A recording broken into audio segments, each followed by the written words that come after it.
திருவாரூர் மாவட்டம் மன்னார்குடியில் திருவிழா நடத்துவதில் ஏற்பட்ட பிரச்சினை காரணமாக பொறியாளரை விட்டுவிட்டு தப்பியோடிய பாஜக பிரமுகர் உட்பட 4 பேரை போலீசார் கைது செய்துள்ளனர்.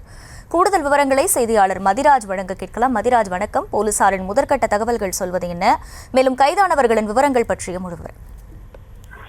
வணக்கம். அதாவது திருவாரூர் மாவட்டம் மன்னார்குடி விழல்கார திருவிழா இருக்கக்கூடிய மாரியம்மன் கோயில்ல கடந்த வாரம் காவடி திருவிழா நடைபெற்றது.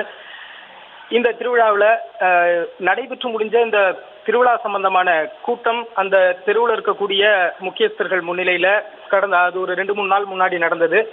அப்போ அந்த இரவு நேரத்துல திருமேனி அப்படிங்கிறவரும் அவரோட நண்பர்கள் சபரி, ஜெயராமன், ஆகாஷ் அப்படிங்கிற அந்த 4 பேரும் சேர்ந்து கோயிலுக்கு வந்து பார்த்தபோது அந்த கூட்டத்துல கலந்துகிட்ட ஒரு சிலர் இருந்தாங்க, ஒரு சிலர் போயிட்டு இருந்தாங்க.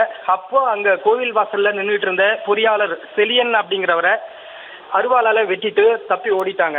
இதுல செலியனுக்கு வந்துட்டு கை மற்றும் தலையில பலத்த காயமடைஞ்சு உடனடியாக அங்க இருந்தவங்க அவரை மீட்டு மன்னார்குடியில் இருக்கக்கூடிய அரசு மாவட்ட தலைமை மருத்துவமனையில சிகிச்சைக்காக அனுமதிச்சிருந்தாங்க. இந்த திருவிழா தொடர்பாக கூட்டம் நடத்துவதில் திருமேனி அவருக்கு வந்துட்டு உடன்பாடு இல்லாததுனால இதுக்கு முன்னாடியே அதே தெருவில் ஒரு சிலர்கிட்ட அவர் சண்டை போட்டதாகவும் அதனால திருமேனி மேல அந்த தெருவை சேர்ந்த ஒரு சிலர் கம்ப்ளைண்ட் கொடுத்து ஏற்கனவே போலீஸ் அவரை தேடிட்டு இருந்ததாகவும் கூறப்பட்டது.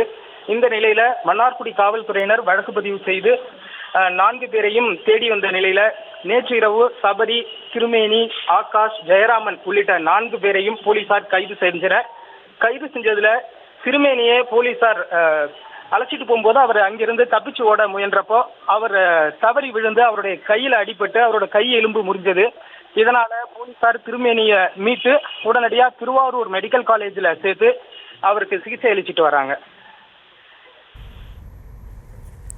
விவரங்களுக்கு நன்றி மதிராஜ்.